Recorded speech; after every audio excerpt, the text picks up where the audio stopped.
سلام بچه های سرامیکار. آقا چند روز پیش رفتیم سرامیک بگیریم، طرف گفت باید آببر بشن. رفتیم آببر کنیم، گفتم باید خدا تومن پول بدین. اومدیم با استاد محمد این دستگاه رو درست کردیم، آبم بهش بس کردیم. این هم شیر آب. آره یه تیکه هم بهتون برش میدیم. این هم نمونه برش، بدون لپر، بدون هیچی. اوکی.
این هم از نمونه کار.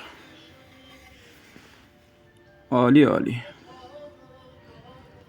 لبه فابریک. بدرود.